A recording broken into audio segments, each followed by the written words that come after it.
Okay,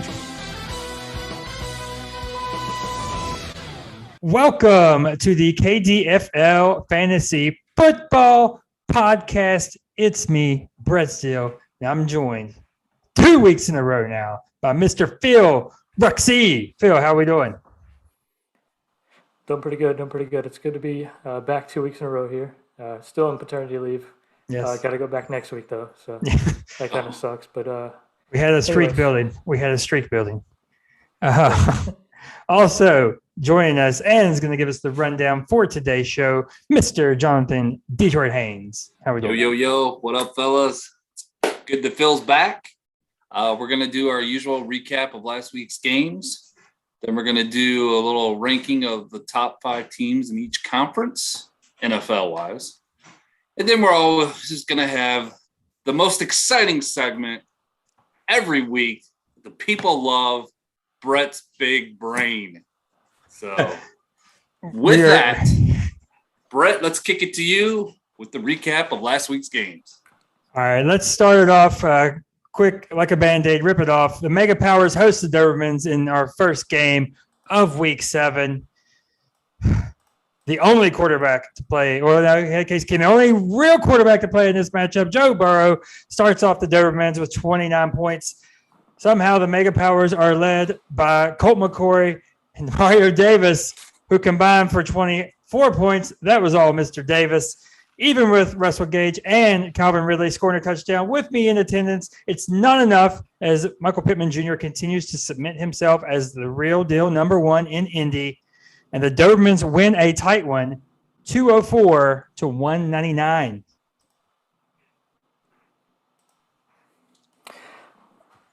all right. And Phil. All right, and next, let's see, we are going to. Sorry, I froze for a second. You guys still there? We are. Oh. Okay. All right, He can cut it. Just pick it up. All right, and next we go to Cross Vegas, where the Gamblers take on the Pharmacists. I was looking at the history of this one, and LJ has basically dominated this series. Could it continue? I guess we'll find out. Brady pulls in 28 for the Gamblers, Jones with 24.5 on defense for the Gamblers, and then Smith with 19. Was it enough? Not quite, as the Pharmacists still pull out the 11-point victory with Evans bringing in 32 points, McLaurin with 25, and Hokum with 25. I think I said that right. Oye Olakun. Ran interception. Ran right to me. We'll talk about that in a bit. Uh-oh.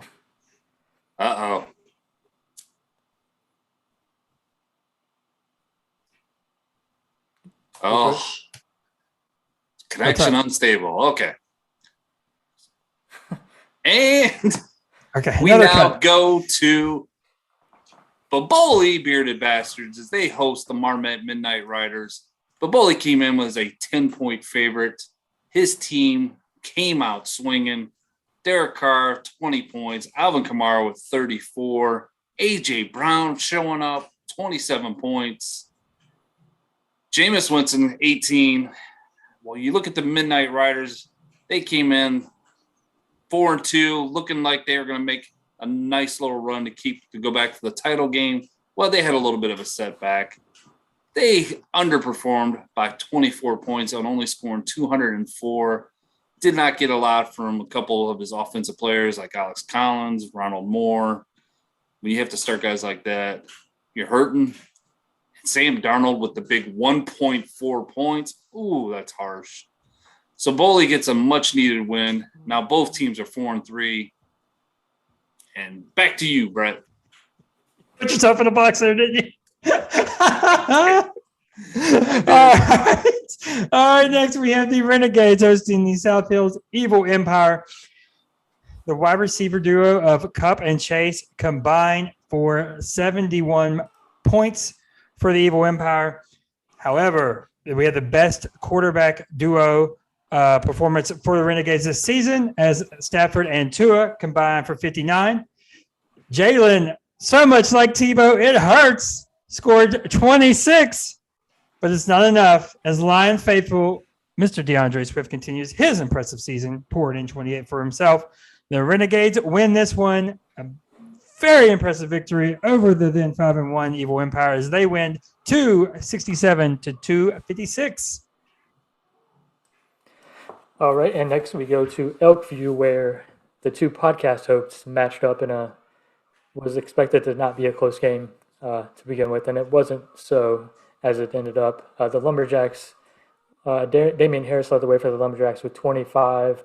Chris Godwin also poured in 25, and Matt Bryan rounding out the top three with 18, but it just wasn't enough as Aaron Rodgers and the Packers had a huge day with Aaron Rodgers scoring 27, with Deontay Johnson with 24, and then Lamar rounding out the top three with 24 as the River Rats take all the cheese and get the win, 251 to 211. Now we go to our game of the week, also known as the Battle of Ping Pong Balls. As the two 1-5 teams face off, the Hurricane Wampus Cats visit the Kanawha County Kings. This was ugly, people. Wampus Cats scored 200 points, which is a little bit above what they were projected. They got key points out of Kyler Murray, Khalil Herbert. Once again, I didn't even know he was a player until last week. Marquise Brown scored 19 points. You look at the County Kings over here, man, this team is just bad. Taylor Heineke scored 20 points. Mac Jones, 24 points. Maybe he's got something there. This team was just bad. They scored. I did some research on this game, fellas.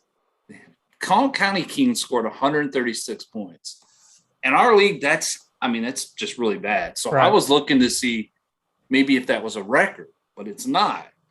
It's the lowest since last year of 2020, which is obviously last year. Week 10, Clark scored 134 points. That surprised me. So I went back looking at every year to see the lowest points for each year. And the first 2 years is kind of, we didn't have all the same. I don't think we had the same amount of defensive players playing. I think that was added. We didn't have two QBs. Yeah, that was another one. Yeah. So I don't know about the defensive thing. I think you could have just made the defensive thing, but yeah, we definitely didn't have two QBs. Well, I think we didn't have as many defensive players either. Okay. But either way, I'll give it to you. So the first year I was the lowest at 99. That's why we had that little caveat. Okay, I was wondering. Yes. Well, no, 2013, Nick had 79 points. What? Yes. 2014, we had Brum at 109. 2015, it was me with 141. 2016 was Tim, 129. 2017, Brum, who's on this list again, 138. Following year, Brum again with 117. And Eric, 2019 with 135 points. So you can see some of the people that are constantly on that list, why they always struggle. One of the guys is not even in the league anymore. One of them is me. I did it twice. Well, I knew I wasn't going to be on that list because I also know I'm not going to be on the other side either. I'm so middle of the road. It's ridiculous. It's very boring. Like I really don't swing. I'm nowhere near any of the top individual performances, and I'm nowhere near the bottom. It's just it surprised me to see Clark scored that low last year. That is surprising. Did you break down his team? I looked at his team. He started that was when he was starting Nick Mullins at quarterback. Yeah. And his second OP position was Gabriel Davis. So, I mean, if I'm you guys, I'd be happy not to ever been on the lowest for a season. So. Yeah, for sure. Tim is on the watch for the lowest season ever. It's got to be. Yeah, we were talking about that, but you also mentioned we're going to be having an extra game. Well, okay, so here's what I'm doing in one league, okay? Here's what I'm doing in another league that I do the stats and books for. Whenever the season high, because this extra game is going to screw everything up, especially in our league, we're talking about around 200 to 220 more points at least. So whenever the new single season record is set, whenever that would be, it's going to happen. It's going to get broke with the extra game, you would think, eventually. Yeah. Whenever that's set, I'm going to go back through the years of all the years I had the extra game, and the new low is going to be the new low record. Does that make sense? You can't saddle this low. Whoever has the lowest season ever is never going to get beat with this extra. I mean, this could be really bad if you get beat with the extra game. So that's not fair to saddle them with that. So I think you should put the lowest record at being. I bet you can probably do by average. You can do average. Right. Yeah. All right. That's we didn't transition. We're off to a rough start. Let's just call it a spade. We're off to a rough start here on episode 9. My connection's not the best right now. That's a brutal rundown. But that is week 8 or God bless it. Week 7. That was week 7 in the KDF. All right. So moving on. You guys just let me get away with my Jalen Hurts reference. I appreciate it that you guys have come to the right side of history. I don't even think I heard it. Jalen so much like Tebow and Hurts. I'm just glad you're done talking. There's a lot of times, and I'm going to say it's 90% of the time that I'm the lone wolf in an argument in this group, and I'm the one guy. And then 10% of the time, you guys are way off base from the rest of the world, not the rest of the group. The group mainly agree with you guys. But the rest, I mean, that's a known thing that they're very comparable. It's a known thing. So I still don't agree. I do agree. I'm just saying this is not a Britism. Let me just say it that way. It's not a Britism. Okay. Right. Let's talk about this NFL weekend, boys, because somehow your boy here, I don't know how, miraculously ended up, and me and Detroit checked this before he came on, somehow ended up at the most exciting NFL game of the entire slate of week 7 with the Falcons at the Dolphins. And it was an amazing game. Let me take a sip of my... All right. I mean, let's... Absolutely amazing. Let me tell you what. By far and away, the best visiting game I've ever been to as a Falcons fan.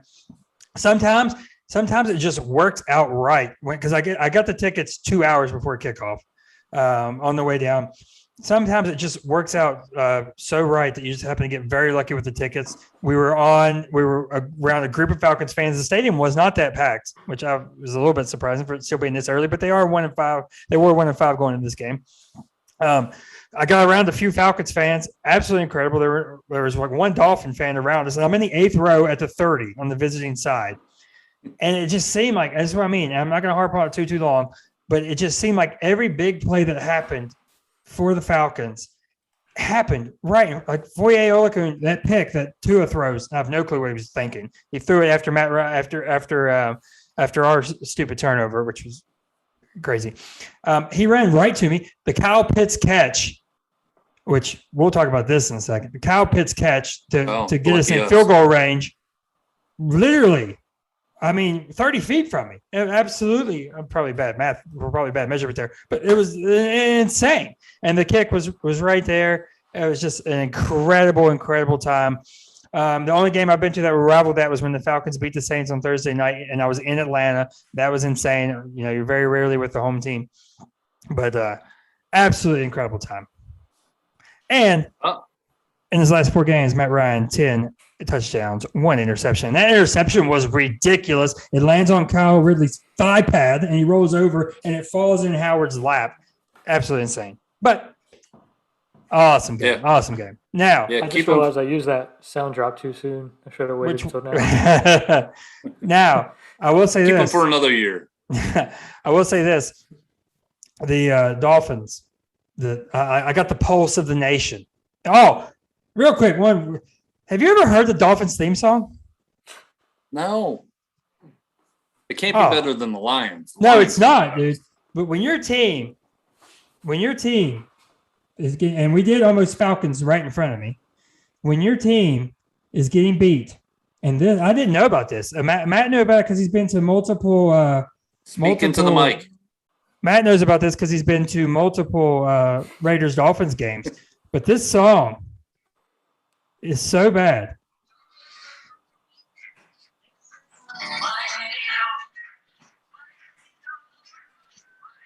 We're not hearing it. Oh, you can't hear it? No. It's basically, I encourage everybody to go look it up. It's just basically a Disney song. It's just I didn't tell you about it. It's just basically a Disney, like Miami Dolphins. And it drives you. When your team blowing a 27 lead and they just play on loudspeakers, it's absolutely infuriating. But my final point about the game, and then we'll graciously move on here. But to the Dolphins side, that team, and Tua had is probably his best game of the year. That team does not trust him at all. No. He brought him back. He did bring him back. Of course, it's the Falcons known for holding leads, obviously. But I will say this: it's very split between if they want Watson or not. Because I thought they lose this game, the push for Watson is on. I just looked up his stats, and he's only played 4 games, but he still has a completion percentage of 69.5. He doesn't throw it though. He doesn't throw it deep. Yeah, I guess he will not throw it deep. But I mean, he looked good against us. I mean, what can you say? But he had 2 bonehead interceptions, so I can't say he looked fully like perfect. He had 2 bad interceptions, including one in the end zone. He ranks 6th in the NFL right now. At that, that's surprising to me. Of course, he's only throwing 208 yards a game. That's really low. Yeah, he was pretty good running against us. But they're not all in on Watson like I thought they would be. Because I guess what they'd have to give up, and then there's the whole idea of Watson being in Miami and how that would work out.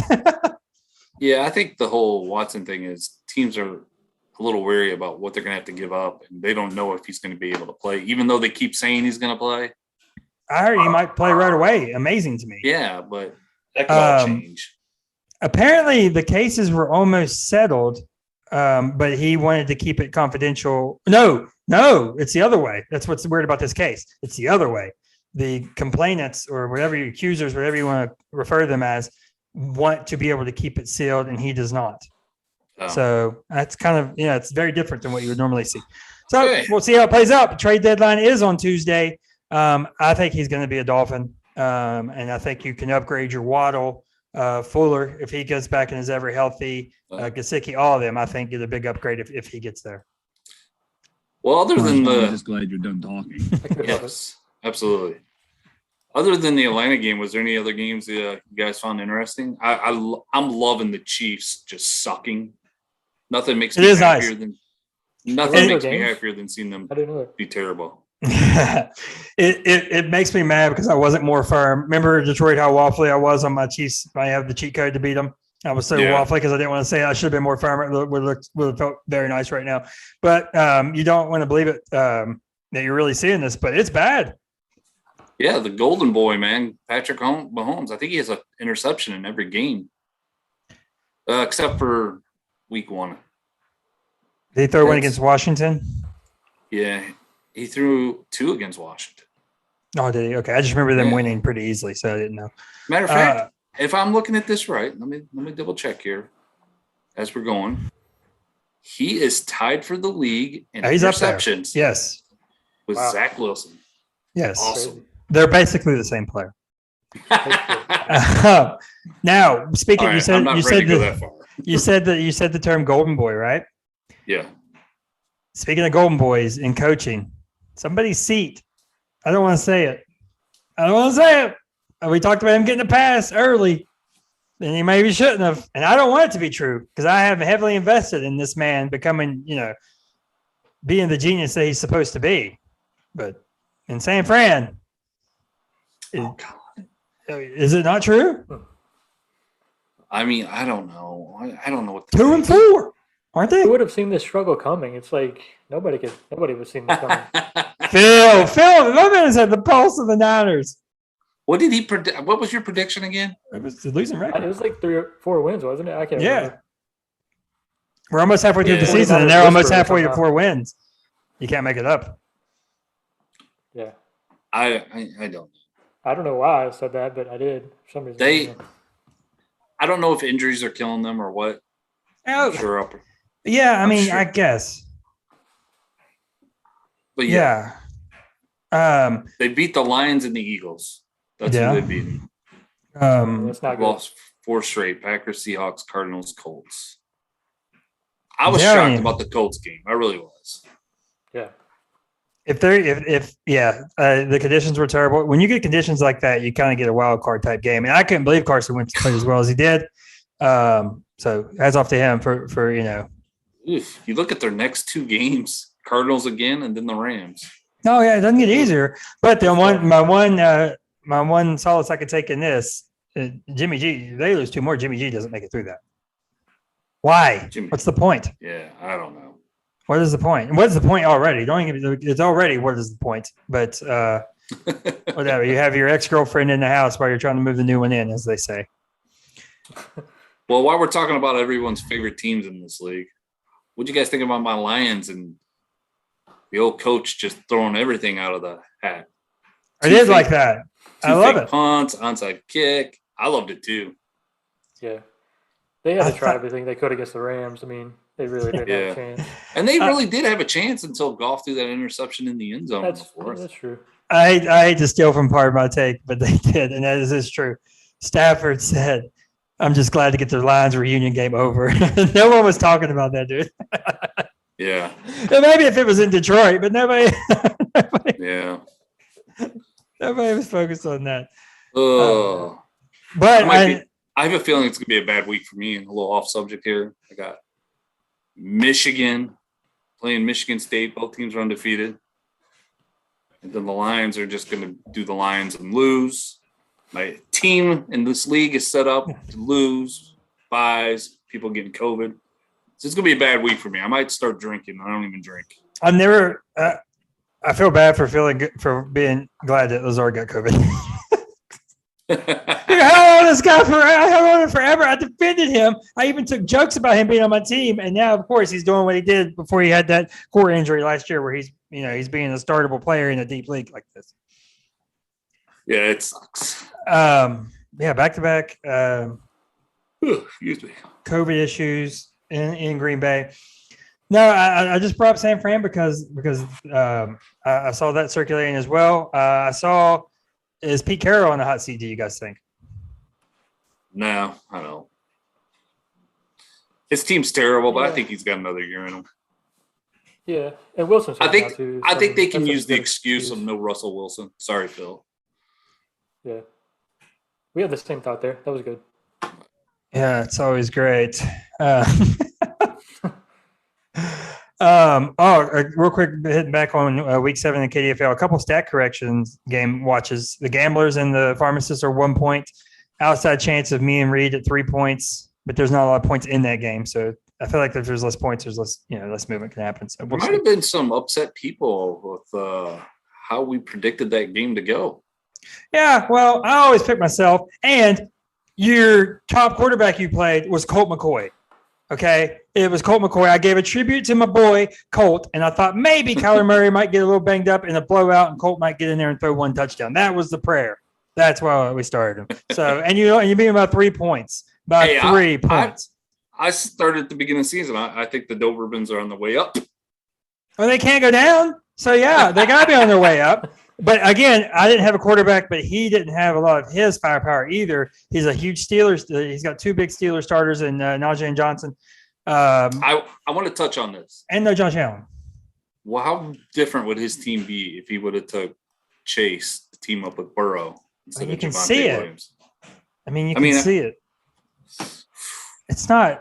He was needing running backs really bad, but man, that would have been nice to have those. The thing is, and we're mixing in fantasy with regular NFL. I like that. The thing is, the Bengals offensive line is playing better than it did.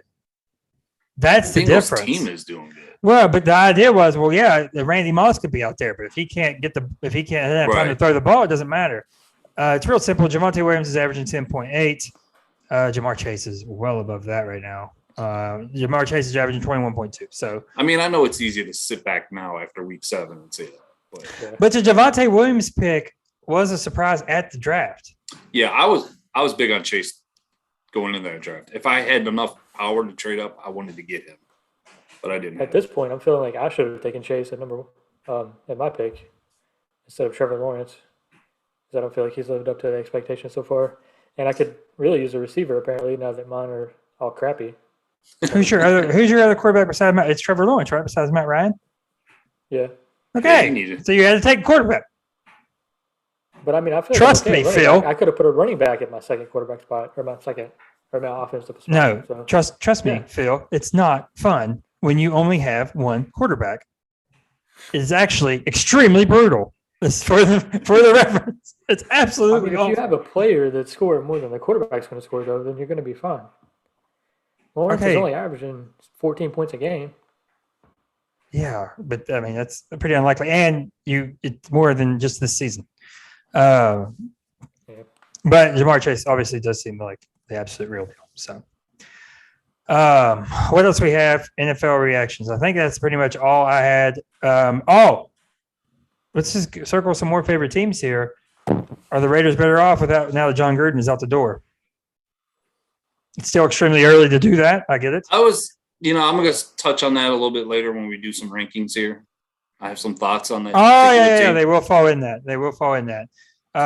It's early still, and they also haven't played. They played the right people to play right now with what they're going through. Let's put it that way. Right. All right. Anything else? NFL reactions? No, I don't have anything. Falcons have the Panthers this week. Chance to go over 500. Please. Yeah. Panthers are frauds, just like I said they were. Some places had the Panthers going like 14-3. I don't know how that would ever occur. Absolutely loony bin. But we'll see. Some places be like that. All right. Detroit, I'm gonna let you drive on our segment. Oh, Brett Big Brains after this segment, right? Yeah, let's do it. Right. Okay, so we're maybe 40%, almost halfway through the season. We've got a lot of teams in the NFL that on the AFC team side are like 4-2 or 5-2. In the NFC, you have one undefeated, and then you have like 5 teams that have one loss, or 4 teams with one loss. So I want to do a little thing where we rank right now, power rankings, on how we see the top teams in each conference. So how about we shoot it? I could start off. How about that? How are you? Do you want to do where each gives us 6, or each does like I have this at 6? I was gonna do. How about we just do like I'll tell you who my number 5 is, and then you guys can do your number 5. All right. Does that work? Are we doing 5 or 6? I thought we were only doing 5. I thought we were doing 6. No, there's 6 teams I think for each conference that actually qualify. And I could go over that. So we're gonna do the AFC first, and the teams that qualify are the Bills, the Bengals, the Ravens, the Titans, the Raiders, and the Chargers. Okay, and all those teams, like I said, are either 4-2 or 5-2. So my number 5, and this came down to the Bengals and the Raiders. And the reason why I say that is both of these teams lost to the Chicago Bears. How that happened, I do not know. The Bengals have beaten like the Vikings, the Steelers, the Jags, the Lions, and they surprised me with the Ravens. The Raiders also beat the Ravens, but that was week 1, I believe. And they lost to the Bears. They've beaten the Broncos and the Eagles the last 2 weeks. So I don't know. I'm just not a believer in them. So I'm going to go with the Bengals as my number 5 team. Philip? Yeah, my number 5, I went the other way. I went with the Raiders at 5-2. They're looking really good even without Gruden. As we were saying earlier, they may have even gotten better without Gruden. I still like another team possibly more than them, but we'll get to that. But yeah, Raiders at number 5. All righty. I also have the Raiders at number 5. I think you guys are just afraid of Matt. No, because I do think they're better without Gruden. I think the distraction is gone. I think he is not what he was cracked up to be at all. I think they're playing more free. Now, I don't know if they're going to Bill Stewart themselves with this interim coach. It's very possible that they Bill Stewart themselves into this guy and hire him. But we'll see when they get a tough game, right? A Chiefs, a Chargers again. We'll see. But right now, Raiders number 5. All right. And I'm just going to add that I think the Bengals are a better overall team. I think they have a better defense. Well, we haven't got to my number 4. And I like their quarterback better. Anyways. Number 4 for me is the Baltimore Ravens. They have 2 losses. They are to the Raiders, and they got shellacked last week against the Bengals, which, most people would have them behind the team. But I do have them ranked higher. They've beaten the Chargers. They've beaten the Chiefs. I just think this team right now, number 4, the defense is not very good. They're ranked 24th. The offense is ranked 4th. I don't see them making it to the conference championship as of right now. So that's why I have them before. Yeah, with my number 4, I'm actually going to stay out west and go with the Chargers at 4-2. I know they looked horrible in their last game before the bye against the Ravens, where they got beat 34-6. But they did beat the Chiefs. They've beaten the Raiders. They lost to the Cowboys, but they've beaten the Washington football team, who I feel like has a pretty good defense. I still like Justin Herbert for some reason. I don't know why, but I like him as a quarterback. So I have them at number 4. I have the Bengals at 4.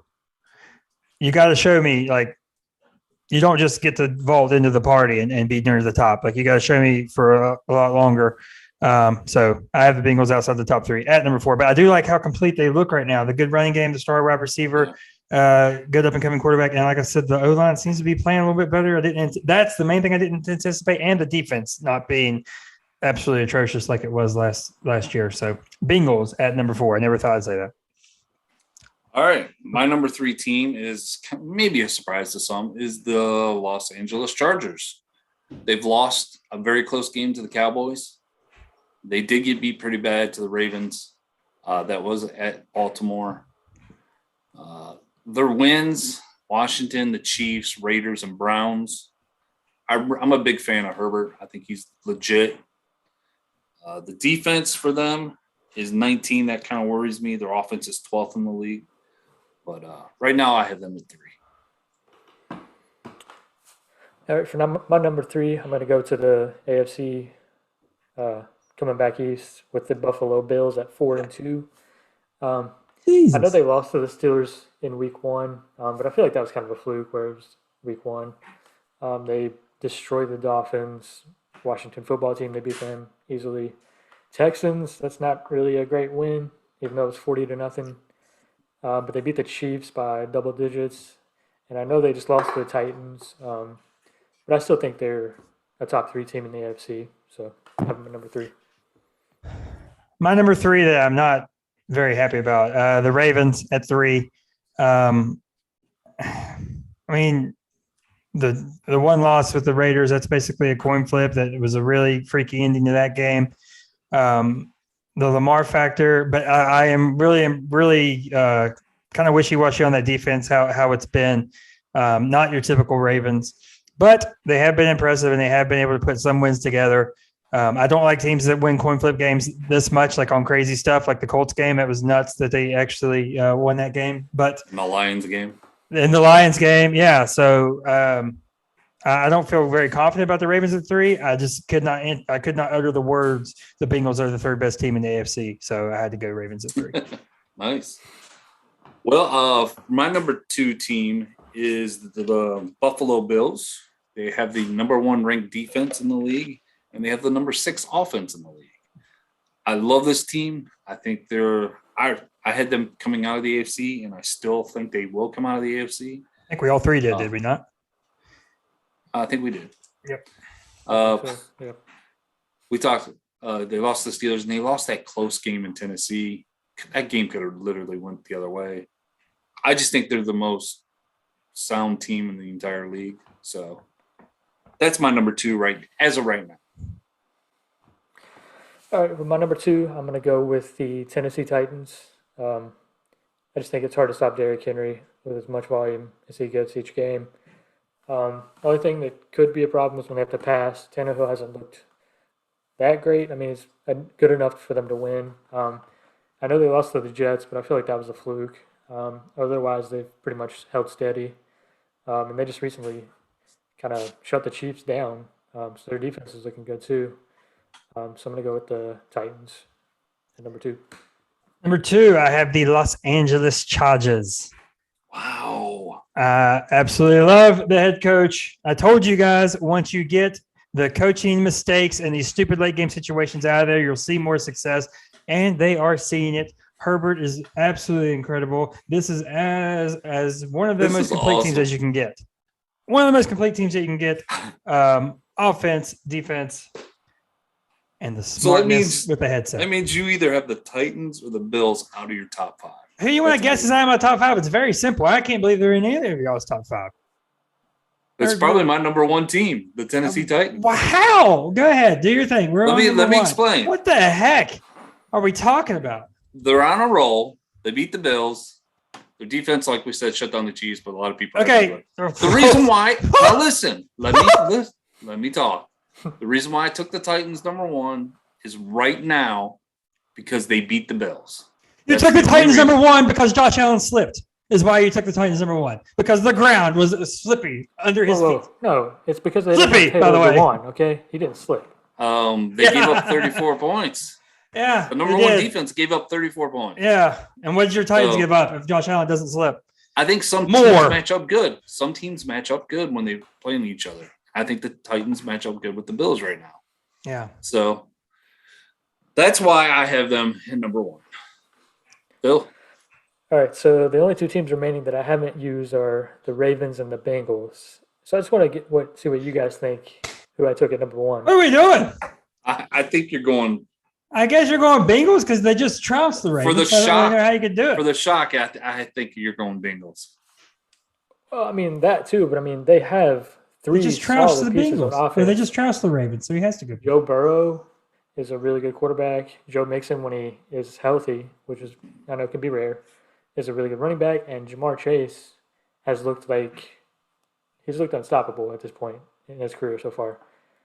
It could change just like that. With their game against the Jets. Well, it's not going to change that week. I don't know why I said that. The Browns could be a tough matchup. But, I mean, yeah, they just demolished the Ravens. And I think the Ravens might be a little bit of fraud this year anyways. But, yeah, I got the Bengals at 5-2 as my – I love it. We're all going to have three different teams at number one. And only one of us is going to make any sense. Oh, okay. I bet you. This is why I'm the only credible one on this damn podcast. What the heck? Okay. The Bengals and the Titans. Detroit picked the only Jets victory. Detroit said, that's my best team in the AFC. That's them. Because Josh Allen falls down on 4th and 1 when they're – Well, then don't put yourself in that situation. Oh, my gosh. The Bills are the number one team in the AFC. Obviously, they took the throne from the Chiefs. Chiefs haven't been right since. No, it's very obvious. Josh Allen, early MVP favorites. The complete team. How are you going to have the number one defense and the number 6 offense, and you're not going to be they're obviously the best team in the league right now. Run away. I swear to God, if the KDFL and the other people listening disagree with me over YouTube, this is just horrible, horrible hatred by the rest of the league. This is so obvious. I'm sure we'll get. Yes, the Titans are out. Yes, the Titans of these 6 teams, the Titans are out of these 6. I mean, that's the most ridiculous thing of all. You have them out of the top 5. You don't lose to the Jets and hang around in the top 6. You do not lose to the Jets. You do not get destroyed by the Cardinals in week 1. Every team has a bad game every year. You could go look at all the Super Bowl teams. I'm sure they've lost games that you were like, why did they lose to them? Like Tampa lost to the Bears last year. How many teams? Because I hope this is the Jets' only win. How many Super Bowl teams do you think gave up the one win to another team in the league? 0. All right. Anyways, okay, folks. Let's move on to the NFC. So now this better make more sense. This is probably more convoluted. We're going to the NFC if the host would ever shut up. We have 6 teams that qualify for this. It's the Cowboys, the Packers, the Buccaneers, the Cards, the Rams, and Brett's favorite, the Saints. Yeah. So I'm going to start off. My number 5 team is Phillips' Green Bay Packers. They have the 7th ranked offense and 23rd ranked defense. What Green Bay is good at, I mean, they're good at a lot of things. On offense, I don't trust the defense. Rodgers is going to be Rodgers. When he has his receivers, unlike this week, they're going to win most of their games. They also have the advantage of playing in the NFC North, so they're going to rack up victories there. I don't know. I just don't trust them. This Thursday is going to be big, but it would be nice to see if they were at full strength. So right now I have them at number 5. All right. My number 5, I may get some backlash for this one. Maybe worse. But we know who they are. They always seem to disappoint. So I'm going to go with the Cowboys at 5-1 at number 5. Jesus Christ. Their only losses to the Bucks. Mm-hmm. They've got some good wins against the Chargers and the Patriots. That was a pretty good win too.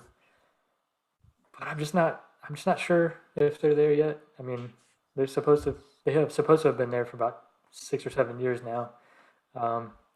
So top 5 is good for them, but I think that's probably as far as they're going to go right now. Number 5. Number 5 for me is the Green Bay Packers. This is a tough list. This is harder than the AFC to me. Much harder to rank these 5 teams that I have in here. I agree. But I have the Packers just because they stunk it up to the Saints in week 1. I'm holding on to that. I don't trust Rodgers and his stupid, moody self, little diva that he is. Get out of here. So yeah, I'm going with Packers at 5. Nice. My number 4 team is the Dallas Cowboys. Sorry to all the Cowboys fans in the KDFL. I love Dak. I love this offense. I just don't trust the defense right now. They're ranked 23rd. They do have the number 1 offense. So they lost to the Buccaneers in a close first game. And they have beat the Chargers. But I don't know. When it comes down to it, I don't see them in the conference championship. So right now, I mean, that could change. But right now, I have them number 4.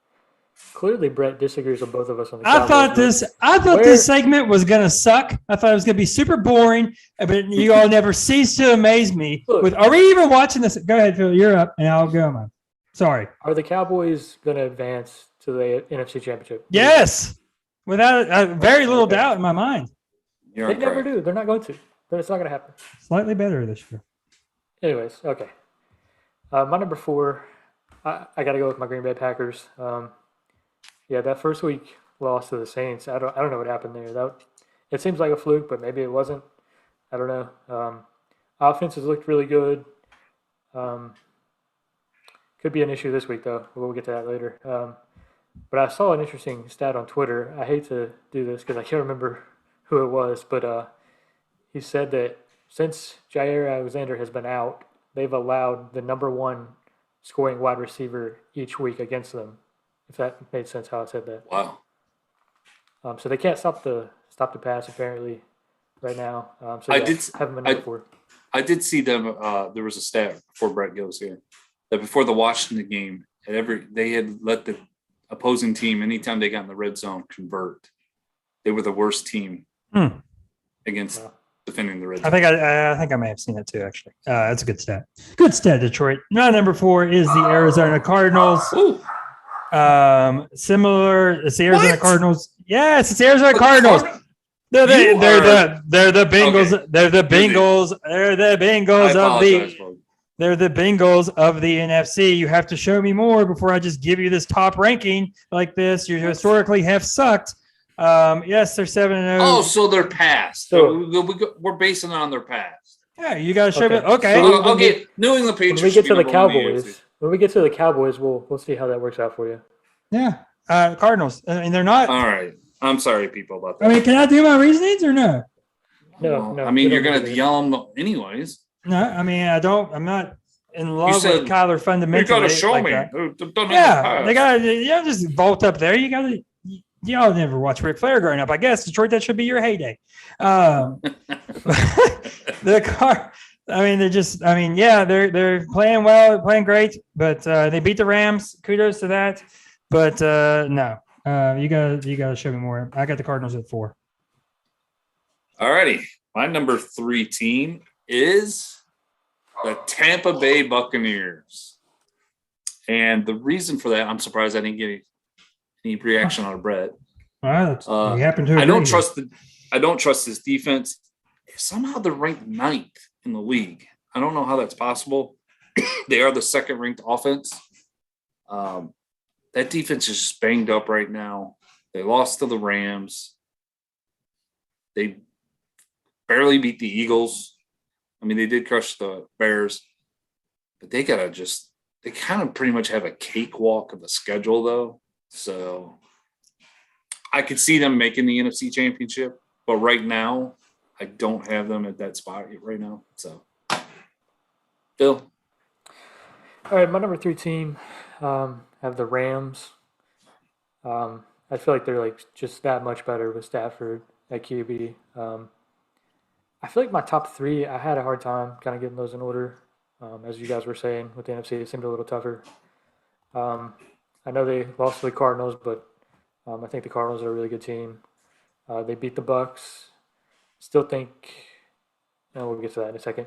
Yeah, I just had the Rams. I think they're really good. Number 3 team, I have the Tampa Bay Bucks. I was amazed Detroit had them right there. I don't know. It's just too hard to repeat in this league. I don't trust them for the long term. That sounds ridiculous to say, but they got some injuries on the with Brown, wide receiver right now, and I think this Fournette crap is a hoax that's not going to sustain. So too much trouble at corner as well. Get the Bucks out of here. So are you basing your rankings on what you think is going to happen? Because the whole point of this is what we see these teams right now. That's the whole point of the segment. If the Cowboys played the Bucks right now, the Cowboys would win. Okay. I'm fine with that. Anyways, my number 2, I have the Los Angeles Rams. I love this team. I think they're loaded on offense. The defense is pretty stout. Right now they are, I think it's either says 11th or 19th. Probably 19th, after I said they're pretty stout. But they are the number 8 ranked offense. I love what Stafford brought to this team. Like, he can throw it all over the field. I think most teams, when you're going to play them, are going to have to just play catch-up. You're going to have to sling it out with them. And that's why I have them second and making the NFC Championship. All right, my number 2 NFC team, I have the Tampa Bay Buccaneers at 6-1. Of course, they're defending champions. I feel like they're just as good, if not better, this year for some reason. I don't know why, but I do. And they've already beaten the Cowboys, so I don't know what Brett's talking about. That was all the way in week 1. Oh, I guess week 1 games don't count. Oh, that was too long ago. That's what I hear when y'all speak. Okay, all right. The only losses to the Rams, who I think is a really good team. They've just been really good recently. I don't know. I got the Bucs at second. I have America's Dallas Cowboys at 2. This team is a very complete. This could be my Dak bias, I guess. I don't know. I don't see how you stop this offense is my main point, and the defense is only going to get better. So, yeah, Dallas Cowboys at 2 in the NFC Championship versus my number 1. I would love to see a Cowboys versus Rams in the playoffs. That would be nice. Okay, my number 1 team is the Arizona Cardinals. And the reason why is they're undefeated. They haven't lost a game. How can I rank them lower if they haven't lost a game? They're the only undefeated team in the league. They've beaten the Titans. They've beaten the Rams. Both of these teams were in my top 5 in their conferences. So that is why I have them as the number 1 team. They also are 7th in offense and 4th in defense. I think that Zach Ertz trade they made was pretty huge. I think they have tons of weapons on that offense. They're going to be hard to stop. All right, let's see. So who's my number 1 team? Is it the 4-2 Saints or the 7-0 Arizona Cardinals? I'm going to go with the Cardinals as well. I'm going to agree with Detroit on this one. Haven't lost a game. They have Kyler Murray, who's really good, both fantasy and as an actual quarterback. And they have one of the greatest wide receivers of all time, as Detroit has told me in the past. They haven't lost a game. I mean, how can you argue against that? I mean, they're putting up a lot of points. They've beaten some really good teams. They've beaten the Rams. They've beaten the Browns. Texans, not very good, but ready to throw those in there. I love that he said the Texans. I was watching his eyes follow the schedule and just see it. Just go for it. Yeah, you were. That's what I was doing. But yeah. Oh, and Zach Ertz, as Detroit mentioned, hopefully he works out really well as he did last week because that'll help me fantasy-wise, so I'm looking forward to that. But yeah, Cardinals 7-0, number 1. I have the Rams as the most complete team still. We got some growing pains. Yeah, the Saints are freaking out. The Saints are just a joke. Get them out of here. Hilarious. Yeah. The Cardinals have 2 impressive wins versus the Rams and versus the Browns. But they also beat the Jags, the Vikings, and Texans. Like, okay. And so I mean, the Cardinals destroyed the Rams when they played them. They did. That was probably the biggest shocker of the year so far as games that we thought would be good that was not. But I love the Rams defense. Love Stafford and that connection that they have there. Cooper Kupp cannot be stopped. So to me, the Rams are just as complete as you get in the NFL outside of the Buffalo Bills. So Rams number one in the NFC. All right. In the NFC. So in the NFC. That ends our segment. Another great segment that I came Praise up God. With, that I always come up with. Now it's time for everyone. I mean, I hear it on the streets when I'm walking down the road. People are like, what's Brett going to talk about this week? So I don't know what he's got. I'm sure it's going to be great. So Brett, let's hear what you got this week. Check out the big brain on Brett. How did we not do that already? Amazing, Phil. Amazing, Phil. Well done. Look, on the offensive side of the ball, I want you guys to keep doing this as you got to piece together each piece that I say every week to make the Brett NFL League. That would be absolutely tremendous. So we're not throwing the ball away. We're not kicking field goals. Yeah, we're running good stuff. We're running trick plays where you catch it. Where you catch it, throw it back. I still need to video me demonstrating this. I can do it. Please have Brittany video. I can do it. So I don't know. I should have checked this before I did this, admittedly. I don't know if it's a rule that only the quarterback can do this, but I believe, and this happened to a good example with Deebo Samuel on Sunday night, when you try to fight for so many yards and you give up a fumble. The extreme version of this, let's start with the extreme version and dial it back. The extreme version of this is I think wide receivers, running backs, and tight ends should slide more. Should stop fighting for extra yards. When you see you're getting ready to get tackled by 3 or 4 guys, give yourself up, slide, move on to the next play, maintain your health, maintain your offense going. Now, that's pretty not realistic, right? They're not going to see that. But I do think you should do the old Peyton and Eli and just fall straight to the ground. Don't fight for extra yards. Stop it. You're going to get hurt. You're going to fumble. You're very rarely going to break out of it. Just fall to the ground. I hate when one of my team's players is up battling for a few more yards. It's unnecessary. Fall to the ground. I would love to see them slide, though. How hilarious would it be? So you want football players to avoid contact at all? I want running backs and wide receivers and tight ends to avoid more contact. Defense. I'm not anti-contact in football, but so if a guy's running up the middle, he's just supposed to slide before he gets to the line of scrimmage. You gotta be no, Phil. Come on, let's not get too crazy. Let's not get too wild here. This is get through the hole. You see like 3 or 4. Okay, the slide's the extreme. Say you got 3 or 4 guys trying to bring you down. Stop trying to spin out of it and all this stuff. Just Peyton played for an awful long time, don't you think? Because he just fell to the ground when he was getting a good sack. Just fall to the ground. Live to fight another day. I don't even know what to think of this. I mean, how many times does your fantasy season get ruined because of an injury to a key player, a key running back, a key wide receiver? Wouldn't you rather him just fall to the ground and keep playing? I don't know, because guys get hurt when they're not even touched sometimes. There's been a lot. Well, yeah, Phil, I didn't say eliminate injuries. I just said, my God, yeah, it happens. But you used that as part of your argument. You would get injured less if you didn't get drilled by 3 different 300-pound men. There's a rule I would like to change. You're not allowed on this totally different off your subjects. I don't know if it's okay to interrupt your segment here. Oh, the segment's over and it's genius and more people should do it. No. It's true. I don't think you should ever be able to advance a fumble. Ever. That is point.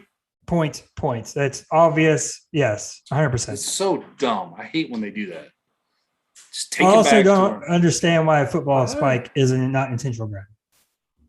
Yeah, I've always wondered that one myself. I kind of disagree on the fumble, though. Bull crap. Pick it up. You could do it all the time.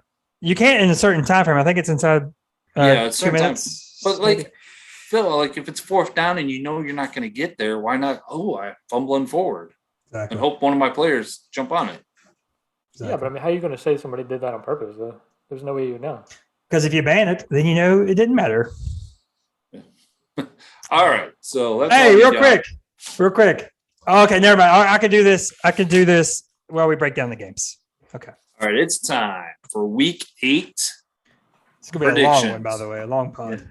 Yeah, we're on a long podcast here. All right. So our first game, we have the Kanawha County Kings on the road to Marmet to take on the Midnight Riders. There's not really much to say about the County Kings. Their team is just – they're going to be bad for a couple years. Mike, looking at his team, his offense has the edge at every position. There's really not – like I said, it's – right now Mike's a 52.5-point favorite, so there's not really much to say here. So I'm going to take the Midnight Riders. Trying to make it short so we can hurry up and end this. Yep. Yeah, I mean, I have to agree on this one. Midnight Riders should win big. I think if the Chargers bounce back, okay. Andre Eckler should be fine. Andre Eckler. I think the Midnight Riders get a pretty easy win here. Can you do that one again? Andre Eckler. Yeah, it's the Midnight Riders here. Interesting to see what the Kings do. We're already thinking about the 2022 draft because I don't think Taylor Heineke is going to be the guy like I thought he might be. No. So they traded away. They did get a first for Cousins, so not bad value there. But looks like you might be rolling into 2023 or 2022 rather with only Mac Jones. Lord help. But this one, Midnight Riders improved to 5-3. Easy dub here, as the kids say.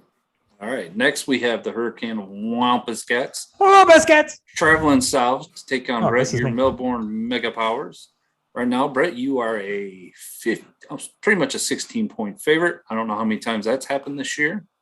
Sorry, I had to take a little shot at your team. You got, for the Wampus Cats, pretty much it's the Kyler Murray and Justin Herbert show. Murray's taking on Green Bay. I think he'll be all right. I think he'll score a lot. Herbert against the Patriots should be interesting. Brett, you look at your team, and you got some nice matchups this week, I think. I don't know what's going on with Gibson.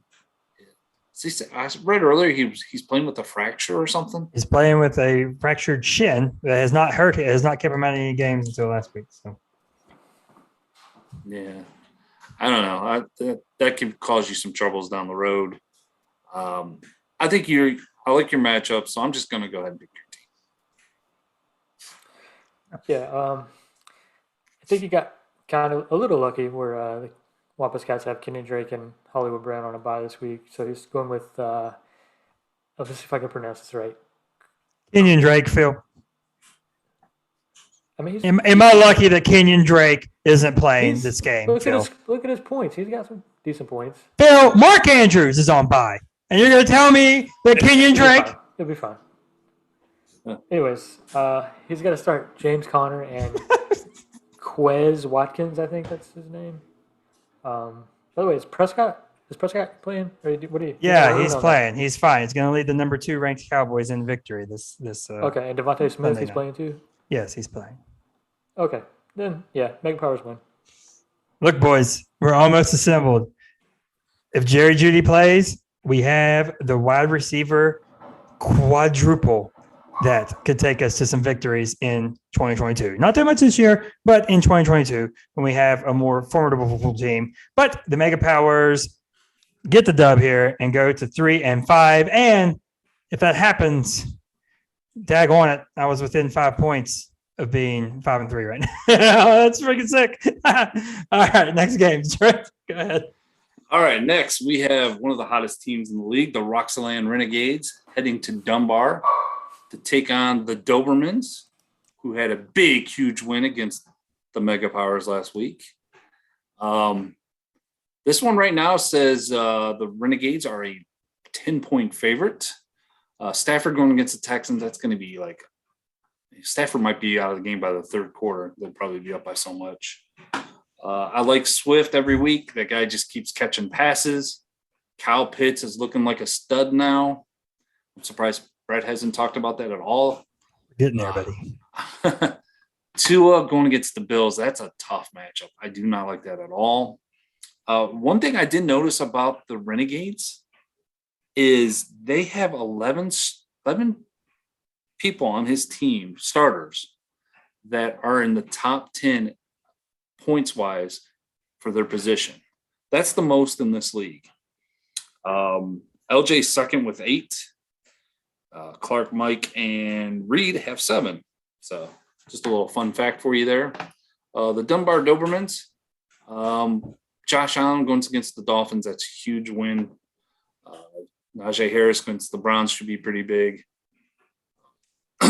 Joe Burrow against the Jets. That's another huge win, I think, for the Reed this week.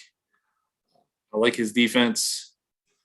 I'm actually going with the upset, not under any kind of pressure from anyone outside of the league. I just want to say that right now. I think after saying the Renegades have 11 of the 19 starters are in the top 10, I'm going with the upset with the Dunbar Dobermans. Wow. Okay. Didn't see that coming. Yeah, I mean, I like Stafford against the Texans too. I think he's going to put up big numbers, even if he does come out pretty early. Can Cordero Patterson keep up going? He has so far. Brett, is he going to? I think he will. I can't explain Cordero Patterson. It baffles me. Let's see. Josh Allen, though, for the Dobermans, he had his worst game in week 2, scoring 18 points against the Dolphins. Could that happen again? Could they have a low-scoring game? And Najee Harris has a tough matchup against the Browns, who are top 5 against the run. And also, the Dobermans have to start Odell, who just hasn't looked great. And then Kadarius Toney may not even play this week. So I got to go Renegades with a fairly easy win here, I think. Oh, fairly easy. Look, the Renegades have been what I thought they could be. This running back trio, although we subbed in Patterson for Montgomery, with Montgomery being out like he's been.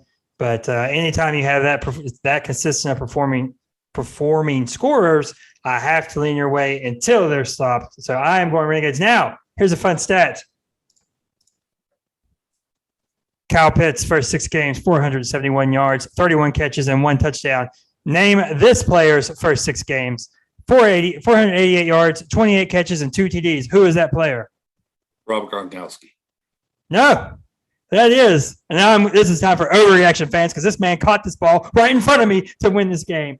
That is the first 6 games of one Quintorris Julio Jones. That is Julio Jones' first 6 games, quite comparable to Kyle Pitts'. Did the Atlanta Falcons just draft Julio Jones replacement? Are we going to have to change the name of this show to the KDFL? It's possible. Podcast? Anything is possible. Kevin Garnett. All right. Next game, people. Oh, wow. Oh, you guys get to do half-hour-long explanations of saying who's playing who. I just got to give my pick. But, yes, I give the Renegades the pick.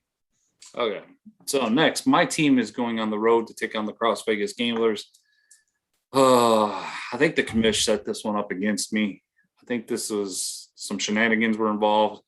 How do I get Nick when I get Lamar on a bye? I think he placed COVID in Devontae Adams' locker. I think there's a conspiracy against me. I have no Lazard either.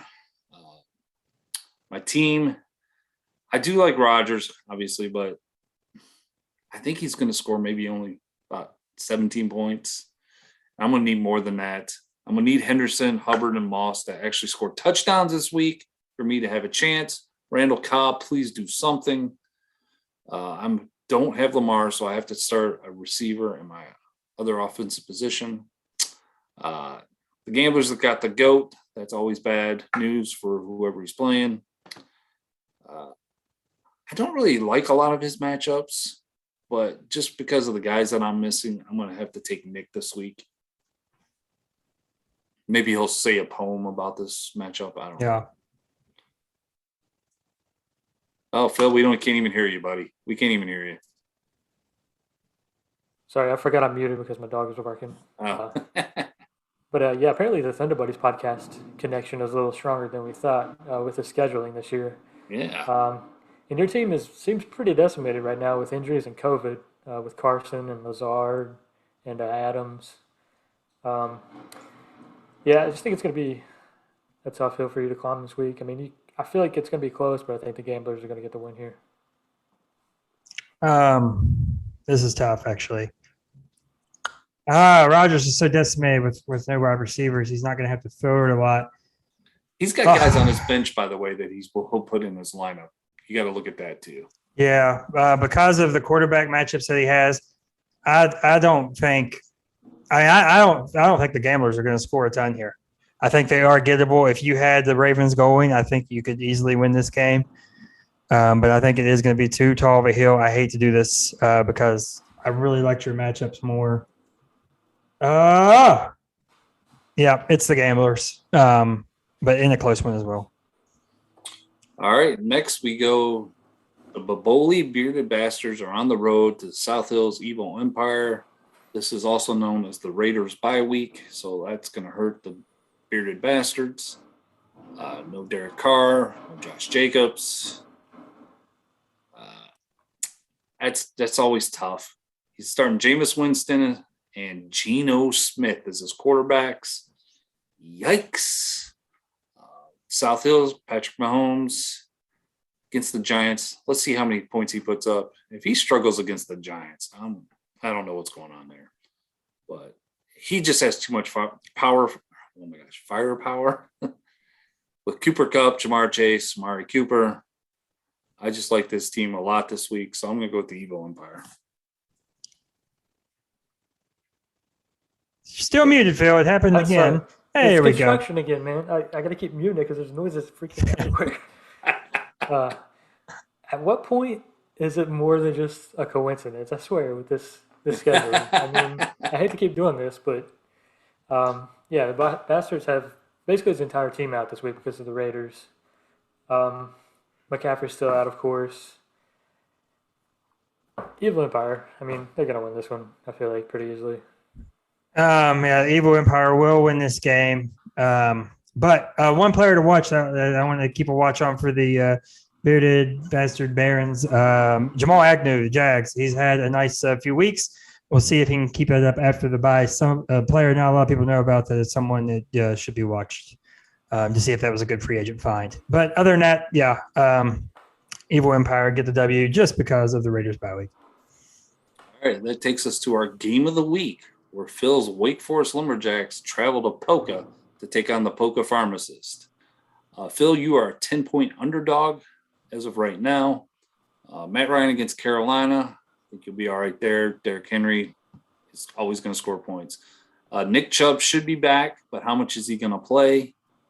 Your other offensive players, Trevor Lawrence at quarterback there, going against Seattle. Seattle's defense is terrible. You look at Polka's team. What I like most about their team is their defense. He does have some key players on offense, though. Is Rob Gronkowski going to play? We don't know. I hear the banging again. Ryan Tannehill going against the Colts. This one's probably the toughest one for me to call this week. That's probably why it's the game of the week. That's right. Good call. Yeah, probably so. Even though Polka has the defensive advantage, you never know how that's really going to play out. I'm going to go with a little bit of an upset. I'm going to pick you, Phil. Oh, thank you, Detroit. Oh, God. Love it. Oh, and by the way, Brett, you suck.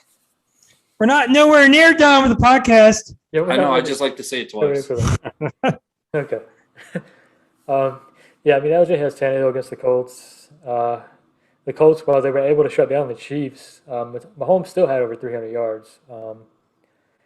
I have Henry in that game as well, along with Tannehill. I think I can see the Titans wanting to run the ball a little more, so I think I may have the advantage there. With Aaron Jones, he's just not getting the ball a lot, but I think luckily, well, not luckily for my Packers, but luckily for my fantasy team, that Adams and Lazard are both out. I think they're going to give it to Jones a little more this time. Nick Chubb, if he plays this week, that's going to be big for me. LJ has Chase Edmonds, who's only averaging 13 touches a game, and he has yet to score a touchdown. I think that could be big. Michael Carter, though, he had 8 catches last week, so he could PPR me to death this week. Michael Carter.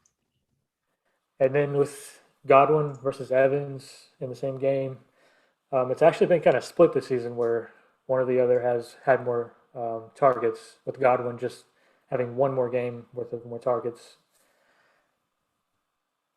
I think if Chubb plays and has a good game, I'm going to pull out the win here. I'm hoping anyways. All righty. Let me paint a picture for you guys, okay? Oh, please do. It's week 5. The pharmacists are hosting the Mega Powers.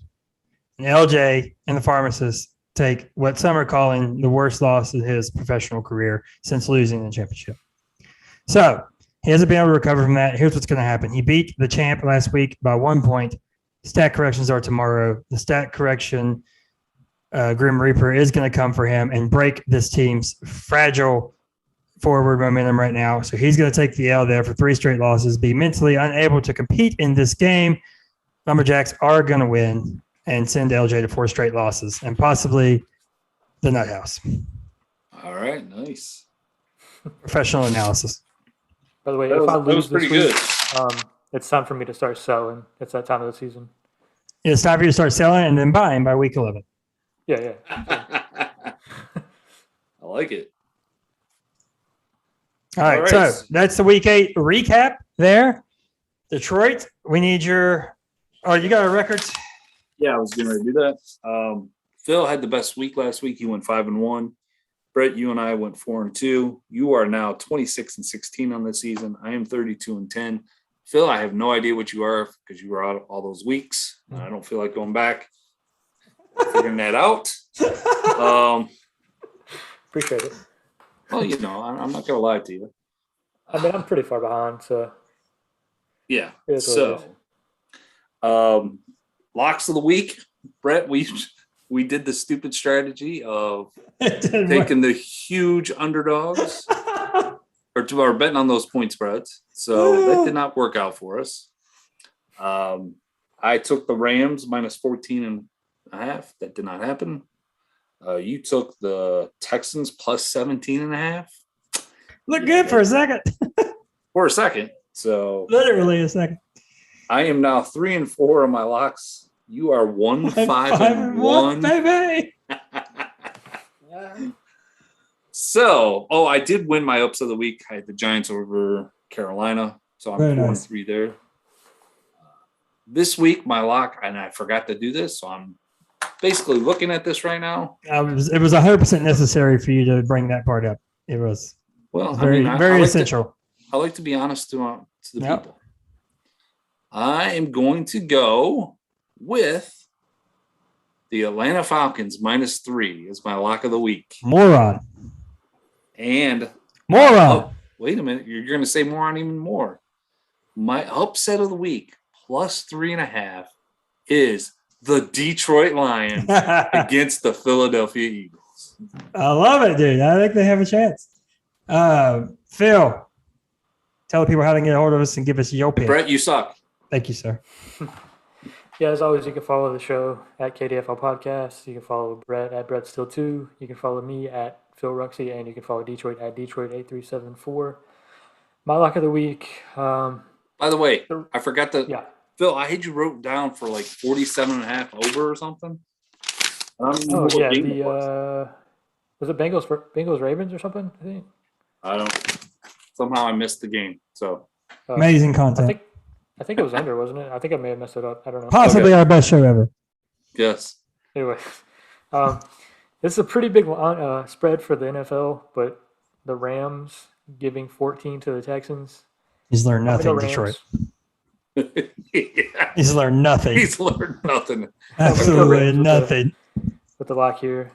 And we're doing upsets too. I didn't realize that. No, it's just Detroit's stupid thing. He picks a team that's only a 2-point underdog and calls it an upset. Okay. Well, if you want to do it, Brett or Phil. Well, the Titans are 2.5.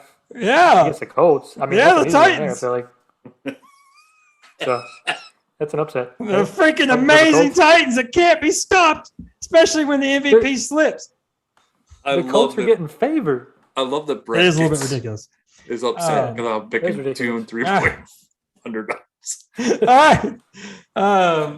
My lock of the week. I expect the Panthers offense to bounce back against Atlanta. Even Tua looked pretty promising against us. And the Falcons seem to have the offense figured out under Arthur, Thickless Cage, Arthur Smith. So I think that over under 45.5 is a little low. So we'll take the over, not the Falcons. We'll take the over in the Falcons-Panthers battle. 45.5. 45.5. So for Jonathan Detroit Haynes, for Mr. Phil Ruxey, we will see you next week right here on the KDFL Fantasy Football Podcast. Go listen to the Dolphins fight song. It's amazing.